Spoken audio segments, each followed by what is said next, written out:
ser el profesor de fisiopatología este semestre. Lo que vamos a hacer es, vamos a ir avanzando por partes, vamos a ir avanzando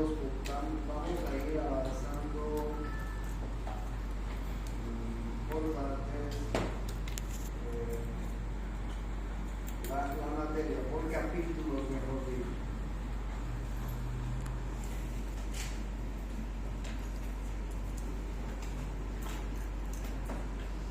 El primer capítulo es la parte introductoria de la materia y los primeros capítulos son inflamación, edema, dolor, fiebre, y son cuatro temas o cinco me parece que vamos a avanzar la primera parte. Avanzamos la primera parte y damos examen de la primera parte. ¿Okay? Ese examen vale 90 puntos. La segunda parte viene en la parte de cardiocirculatorio. Y en la parte de fisiopatología cardiocirculatoria vamos a avanzar todo lo relacionado con la fisiopatología de las enfermedades cardiocirculatorias. Que son unos 5 o 6 temas.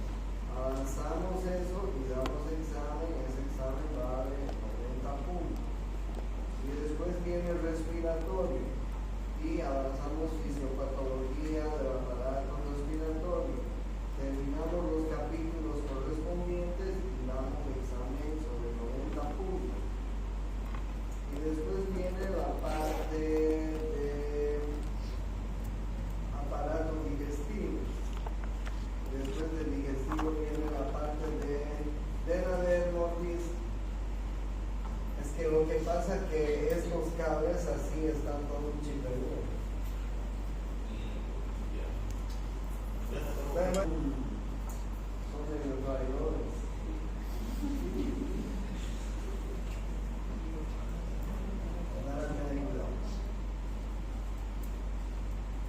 Bueno, después de digestivo viene el renal, y después del renal viene endocrino, fisiopatología endocrinológica. Ahí no avanzamos muchas cosas, pero sí enfermedades importantes como la diabetes, enfermedades tiroideas, de la glándula suprarrenal, etc. Y terminamos con un poquito de fisiopatología de enfermedades del sistema nervioso, unos 2 o 3 temas nada más. Entonces, no puedo acumular tantos temas y tomarles exámenes parciales, porque si no los voy a pasar, se van a tirar. Y eso es lo que no quiero pasar. Entonces, capítulo avanzado, capítulo examinado. Por un lado. Por otro lado, ustedes siempre exijo que hagan un trabajo de investigación que ya les voy a explicar hoy. Tercero, ustedes van a hacer grupos por afinidad y me lo entregan a la siguiente clase. Van a hacer grupos por afinidad de a 5 personas o de a 4 si quieren. Sí, de a 4 ¿no? Y yo les voy a ir dando algunos temas para que se preparen y expongan en la clase. ¿Okay? Y estos grupos van a ir exponiendo. En cada capítulo voy a dar a unos 3, 4 grupos temas para exponer. ¿Ya? Ahora bien, como es fisiopatología, la forma de avanzar no es para que ustedes vayan aprendiendo la materia de memoria, sino ustedes van a ir viendo que me gusta darles casos clínicos siempre, casos clínicos. Y mis exámenes son casos clínicos, porque lo que yo quiero es que ustedes vayan teniendo el concepto de la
Mientras la patología estudia los cambios estructurales y funcionales en células, tejidos y órganos que causan o son causados por la enfermedad, ¿no es cierto? La fisiopatología va más allá, examinando cómo estos cambios impactan la función corporal. Por ejemplo, ustedes saben, cuando alguien tiene fiebre, cuando un paciente tiene fiebre, no solamente tiene elevación de la temperatura, sino que la fiebre se acompaña de otros síntomas también, ¿no es así? Pues nos vienen dolores articulares, dolores óseos, a veces nos da náuseas, nos da vómitos, nos da dolor de cabeza, en fin. Y lo mismo con el dolor. Imagínense el dolor. El dolor no viene solo. El dolor siempre viene acompañado de algún otro síntoma. Entonces, todas las enfermedades producen cambios en el organismo. Hay gente que es muy estoica para el dolor, resiste muy bien el dolor. Y hay gente que no resiste el dolor. Ustedes han debido ver, por ejemplo, en sus casas, cuando los papás se enferman, se tiran en la lona, ¿no es cierto? Cuando los hombres nos enfermamos, somos más mariconcitos que las mujeres, que son más valientes. Y se imaginan a un hombre parir, se moriría en el acto. Pero en cambio las mujeres tienen esa capacidad, ¿no? En el parto, por ejemplo, dicen que es el máximo de los dolores. Una mujer puede resistir y poder dar a luz con mucha valentía, ¿no es así? Imagínense a un hombre pariendo, nos moriría. Entonces cada enfermedad impacta en la función corporal de una y de otra manera, porque no todos somos iguales. Entonces, esto es lo importante de la fisiopatología, ¿no? Entonces, la fisiopatología nos da la posibilidad de nosotros poder primero tener algunas definiciones y alcances de esta materia. Como ustedes están viendo, etimológicamente, enfermedades, patos y fisiología es estudio de las funciones corporales, ¿no? Entonces la fisiopatología examina las alteraciones en la estructura normal que afectan el funcionamiento del organismo. Entonces tiene un enfoque dual, porque estudia los cambios estructurales en órganos y tejidos como los efectos funcionales que estos producen en el cuerpo como sistema integral. Y la aplicación clínica de la fisiopatología es muy importante, porque proporciona la base científica para comprender los mecanismos de las enfermedades. ¿Ya? Por ejemplo, miren ustedes lo que pueden producir dos cambios fisiopatológicos. La atrofia cerebral, miren ustedes, o como ustedes están viendo, la hipertrofia del miocardio. Miren ustedes la atrofia cerebral. Ahí ustedes pueden ver una atrofia del lóbulo frontal del cerebro, importante en enfermedades degenerativas, por ejemplo el Alzheimer. Se ha descubierto científicamente que cuando a las personas mayores nos da Alzheimer, la corteza cerebral va disminuyendo de grosor, entonces produce una atrofia de la corteza cerebral. Por eso es que los pacientes que tienen Alzheimer regresionan como si fueran bebés, se olvidan, tienen amnesia retrógrada y anterógrada, se desconectan prácticamente de la vida, no saben en qué planeta viven, en qué país viven, en qué ciudad viven, en qué fecha viven, desconocen muchas veces a sus familiares, se olvidan de controlar sus esfínteres como bebés grandes, se hacen pipí, se hacen popó, hay que cambiarles pañales, etc. O sea, es un bebé de 80, de 90 años. Y entonces, miren este cambio importante. Una hipertrofia ventricular. Miren este ventrículo y miren ese miocardio tremendo. Producido por enfermedades como las estenosis valvulares, como la fiebre reumática, como la hipertensión arterial. ¿Cuántos pacientes ustedes van a ver con hipertensión arterial? Cientos. La hipertensión arterial es una de las enfermedades más comunes en el mundo y el planeta. Entonces ustedes van a tener muchos pacientes con hipertensión arterial. Y el paciente se da cuenta que es hipertenso. Por ejemplo, ¿quién de ustedes se toma la presión arterial?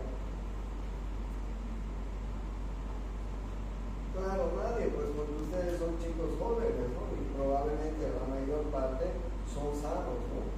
¿Alguna vez se han tomado la presión arterial? Sí, probablemente, eventualmente alguien les ha tomado la presión arterial o ustedes mismos se han tomado la presión arterial. Pero eso es muy eventual, ¿no? En la casa toman a sus mamás, a sus papás, a sus abuelos, si tienen. Probablemente, eventualmente es igual, ¿no? Pero no tenemos ese hábito, ¿no es así? Imagínense la gente ordinaria, la gente común, no se toma la presión arterial todos los días. Es más, ni siquiera tienen el tensiómetro y ni siquiera sabrán cómo funciona el tensiómetro. No estoy hablando de médicos como ustedes o de familiares de médicos, estoy hablando de la gente común.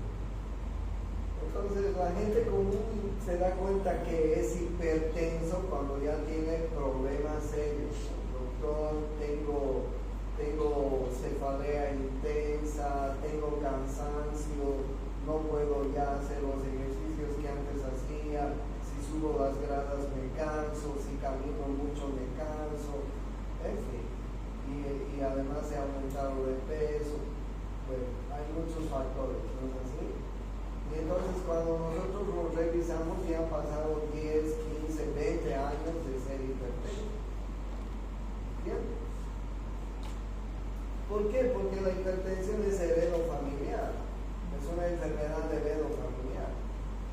¿Tienes antecedentes heredofamiliares de hipertensión? Seguro que es probable que vayas a desencadenar una hipertensión. Entonces, la diabetes es una enfermedad heredofamiliar. ¿Tienes antecedentes de pacientes con diabetes? Vas a heredar diabetes. Probablemente son enfermedades que tienen relación genética, congénita. ¿No es así?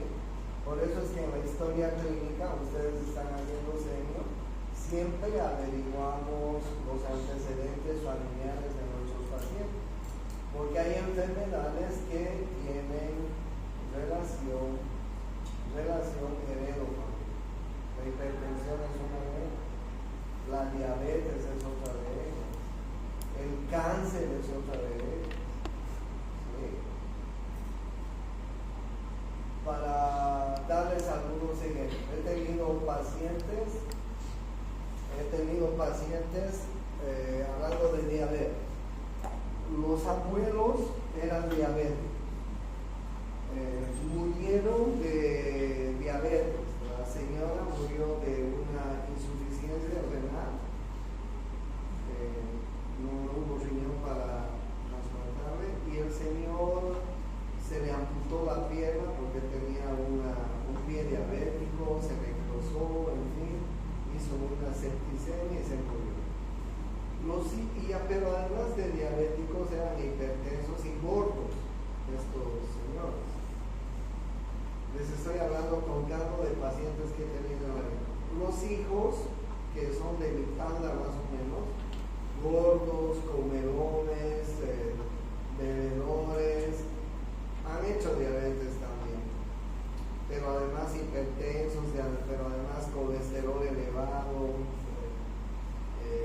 y triglicéridos elevados, ácidos grasos elevados, y diabéticos. Y ya tienen complicaciones diabéticas, ya tienen retinopatías diabéticas, ya tienen problemas renales. Gente de mi edad, tienen 6 hijos, 4 tienen ya problemas diabéticos. Los hijos, los nietos de estas 2 personas, que son gente un poquito mayor que ustedes, unos 30 años así, ya han empezado haciendo sus diabetes. He tenido una señora, una paciente que murió con cáncer de mama. Su hija tuvo cáncer de mama. Le hicimos mastectomía bilateral, tratamiento de quimioterapia, radioterapia, y la señora murió, pero viejita, no murió muy joven, pero por el cáncer se metastizó. La hija tiene 40 años y cáncer de mama, es decir, abuela, hija y nieta han tenido cáncer de mama. ¿Sí? Yo soy de las personas que lo primero que hago al levantarme me tomo la presión, porque soy hipertenso. No tengo ninguna enfermedad, pero soy hipertenso. El desgraciadito de mi padre era hipertenso y la desgraciadita de mi abuela era hipertensa, heredé la hipertensión. ¿Me entiendes? Entonces hay enfermedades que son así. Por eso es que y estas enfermedades no se manifiestan, pues, ¿no? Y cuando tenemos pacientes, generalmente es cuando ya tienen complicaciones. Una vez le pregunté a un señor que vino a mi consultorio, yo soy cirujano, no soy internista, pero veo también muchos pacientes de toda área. Le dije, ¿y por qué señor era un camba ya mayor? ¿Por qué recién llega? Él ya tenía insuficiencia renal, ¿por qué no vino antes, hace años? Y él era un camba viejo, me dice, le voy a decir la verdad, doctor, es que esta enfermedad de mierda no duele, me dice. Y si ustedes han visto diabéticos alguna vez, no duelen. Tienen poliuria, polifagia, polidipsia, pero no tienen dolor. ¿Cuándo va el paciente a buscarnos? Cuando tiene dolor, cuando le duele, pero después no. El hipertenso, no le duele nada. A un comienzo no le duele nada. Con el correr de los años ya presenta problemas, pero ya tiene problemas cardíacos, en fin. Y así muchas otras enfermedades. Entonces fíjense los cambios que producen las enfermedades, ¿no? Y la gente no tiene la costumbre, el hábito, sobre todo en nuestros países, de ir al médico cada año. Imagínense en esta crisis que tenemos en este país y en estos países. ¿Quién va a ir al médico a hacerse un control? Para que el médico le cobre, y encima el laboratorio, y encima los rayos X, y encima la ecografía, y encima, no sé, otras cosas que les vamos a pedir. La gente común no va a ir. Yo que tengo seguro de la universidad, voy una vez al año, a fin de año, y hago un chequeo general. Pero después no tengo nadie, para no ser que me ponga nada. Entonces, en los mecanismos de enfermedad e intervención está la identificación del proceso patológico, eso es importante, el análisis del impacto sistémico,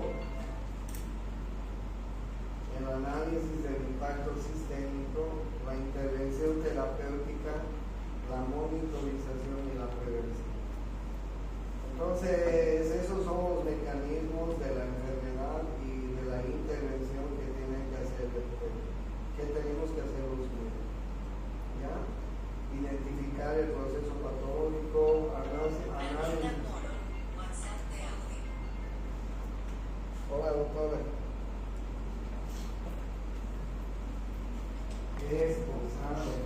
Historia clínica, ¿no? Y así van a hacer los exámenes. La señora Sora, de 85 años de edad, nació durante la Gran Depresión, es viuda y en fecha reciente se mudó a vivir con su hija, ya que su pensión no era suficiente para que mantuviese su propia casa.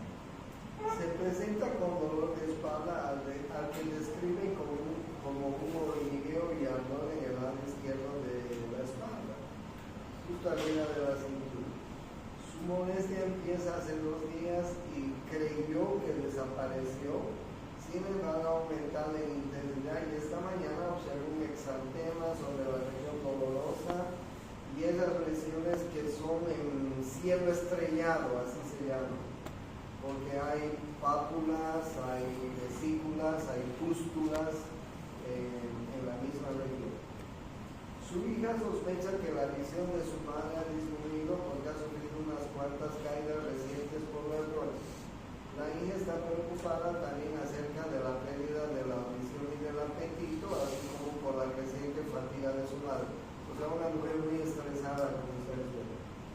La hija añade que su mamá estuvo hospitalizada hace 4 meses y que presentó confusión importante durante el curso de la enfermedad.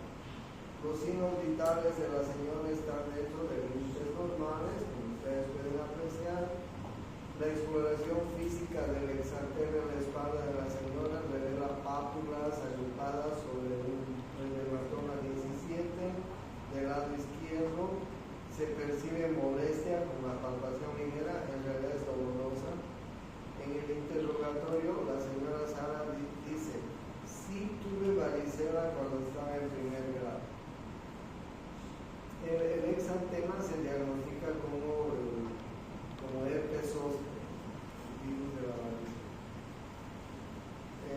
Bueno, y más o menos les voy a presentar casos clínicos así fáciles para que ustedes los puedan resolver, para que ustedes puedan maquinar el cerebro y ir pensando como si fueran ya doctores, porque ya a la vuelta de la esquina ya van a ser doctores, ya es 3er año, 4º y 5º, ya terminan la carrera. Entonces es importante el diagnóstico preciso en la fisiopatología. Es importante el tratamiento dirigido y es importante la prevención. Y este es el objetivo también de la carrera, ¿no? Del estudio de la medicina.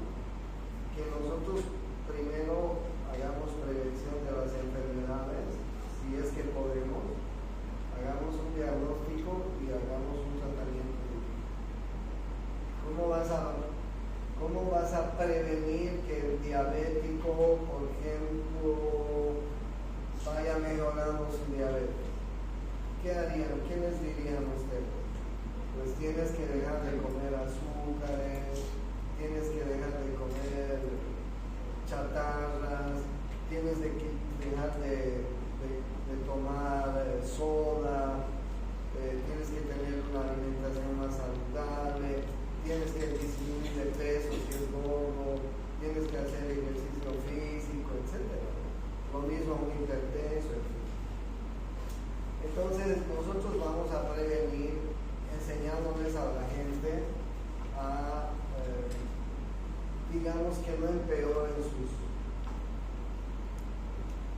enfermedades, ¿no?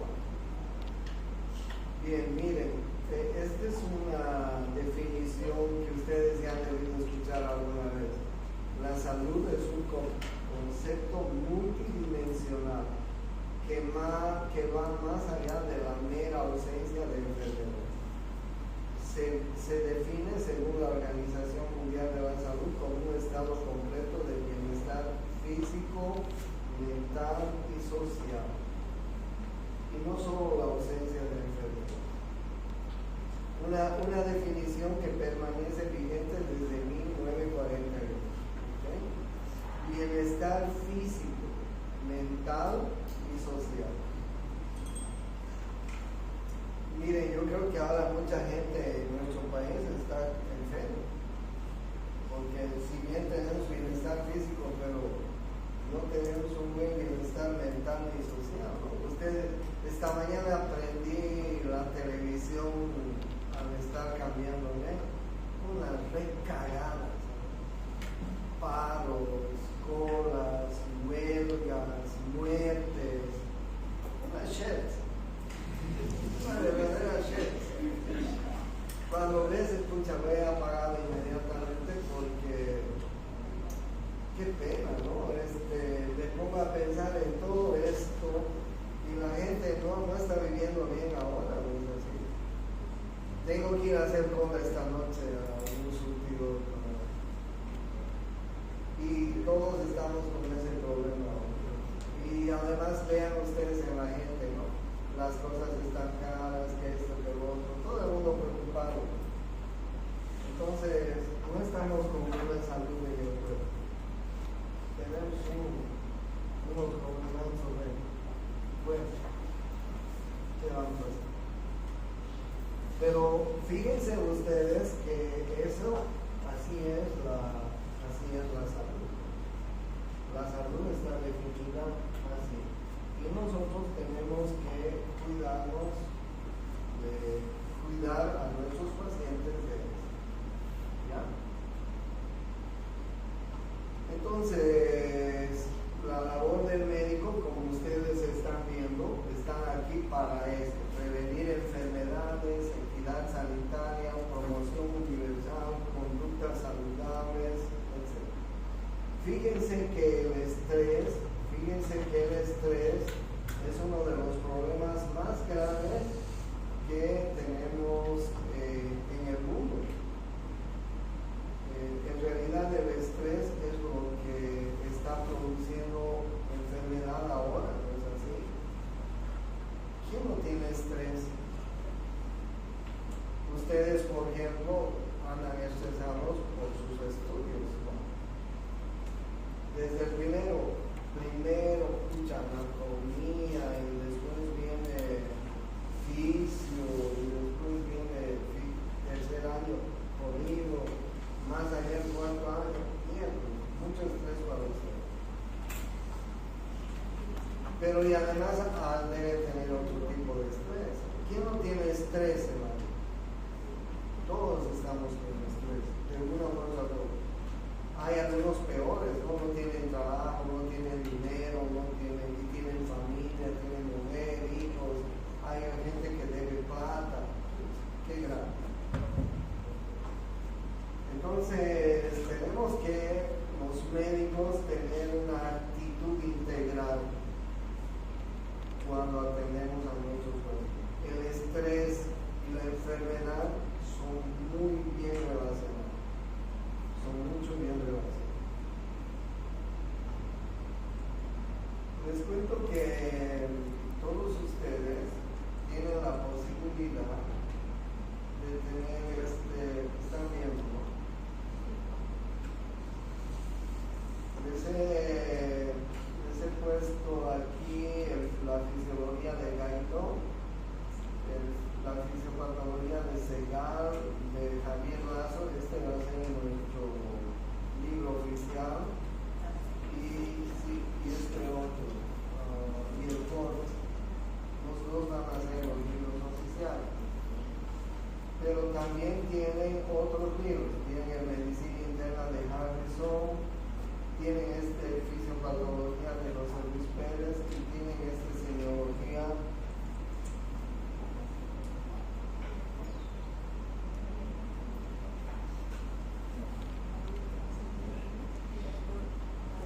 semiología, fisiopatología, semiología propedéutica, que es hermoso, es bello, es muy lindo eso.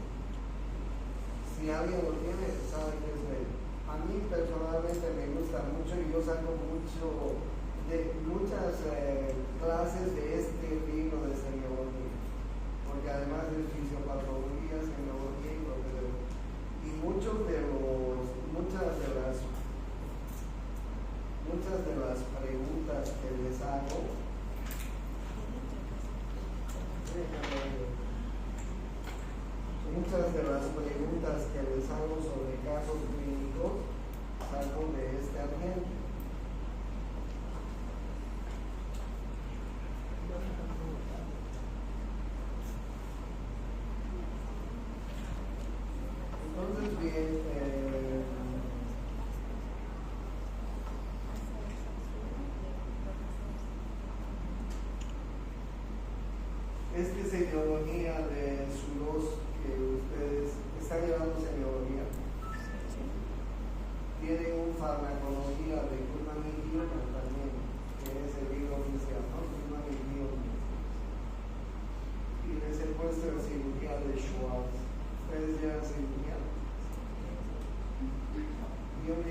tema que yo les estoy dando a cada uno de ustedes, y lo que tienen que hacer es un artículo científico o una monografía. Mejor si hacen un artículo científico, porque en la facultad hay una revista científica que se publica cada trimestre, y esta revista científica es reconocida ya internacionalmente. Entonces, si alguien de ustedes quiere hacer un artículo científico sobre el tema que les voy a dar y lo hace bien, podríamos hacerlo publicar. ¿Entienden? Y esos son puntos para ustedes. ¿Saben hacer artículos científicos? No sé, pero bueno, si no saben, van a aprender. ¿Saben hacer una monografía? Pues no sé, si no saben, van a aprender y van a hacer. ¿Okay? Porque ustedes ya han hecho la materia de metodología de la investigación, ¿no es así? Entonces, pero sin embargo, yo les he puesto aquí algunas direcciones del internet para que ustedes vayan viendo cómo deben hacer el artículo o la monografía que yo quiero que hagan. Esto va a valer 10 puntos, pero tienen que entregar hasta julio, antes de entrar a la vacación, porque yo tengo que revisar y los buenos trabajos los vamos a exponer en la feria de la universidad de la facultad, antes de entrar en la vacación. Entonces, bien, en síntesis les he puesto varios libros importantes: el Fisiología de Guyton, el Fisiopatología de Segale, el Fisiopatología de Lazo, el PORT, hay Fisiopatología Cardiovascular, hay Pastrana, Cook, que es la cagada también del libro, hay el Medicina Interna de Harrison, el Semiología que les he mostrado. ¿Okay? Pero y además ahí tienen libros de cirugía, de fármaco, de semio, de pediatría y urgencia. Ustedes tienen la posibilidad de tener este flash memory, lo pueden comprar en 130 bolivianos en mi consultorio, en una óptica que tengo ahí en la René Moreno.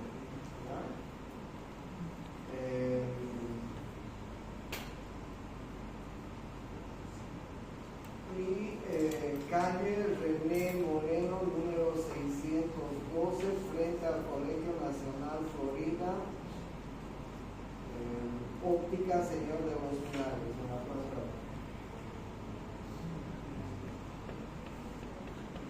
Les puedo mandar la dirección tenemos un WhatsApp, ¿no? Voy a mandar la dirección al WhatsApp. Entonces, bien, el primer capítulo es estrés y enfermedad. Estrés y enfermedad. ¿Okay? Pero bueno, no tiene nada de novedad, de novedoso, ¿no es cierto? Porque a partir de que yo les he dado la definición de salud, ustedes saben que es el bienestar físico, mental y social. Esa es la definición completa de salud según la Organización Mundial de la Salud, que está desde 1940. Si una persona no tiene bienestar físico, mental y social, no está saludable, no está saludable. Y entonces ustedes pónganse como médicos a analizar el estado mental y social de nuestra gente. Todos estamos preocupados sobre ello. ¿Y qué podríamos hacer ahora? ¿Qué hacemos? Le decimos al huevón del presidente que renuncie. ¿Quién interviene? Estamos fríos. Vamos a ver qué pasa. Entonces, el primer capítulo es estrés y enfermedad. Y hay el PORT que está muy bien hablándoles del estrés y la enfermedad. Y hay otros libros de fisiopatología que les hablan de estrés y enfermedad ahí en el flash memory que les estoy diciendo. Y no se olviden que tienen que hacer antes de la vacación de medio año para que yo lo revise y vea si hay algún artículo que podríamos publicarlo en la feria, en el libro. ¿Qué días tenemos práctica? Por favor, llenen su... ¿Qué día? ¿Martes y qué? A ver.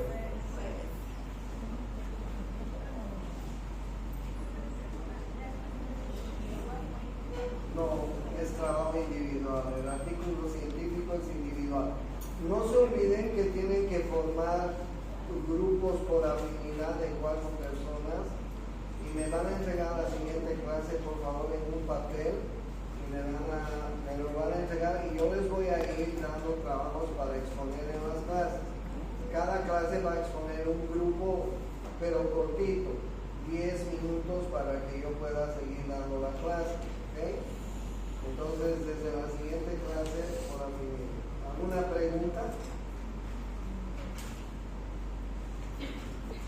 Ok, no he venido a aplazar, yo no quiero aplazar a nadie de ustedes, es más, me molesta aplazar, me embruma aplazar, porque yo estoy hablando con los mejores chicos que han entrado a la carrera de medicina, y si ya están en tercer año, ya pues no puedo ponerles piedras en el camino, ya han vencido lo más difícil. Entonces supongo que estoy hablando con gente seria, así que tienen que estudiar.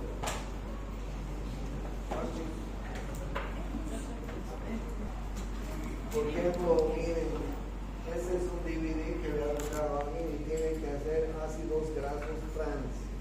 O sea, tienen que hacer un artículo científico sobre los ácidos grasos que no son saludables. Y cada uno tiene un tema en el flashback.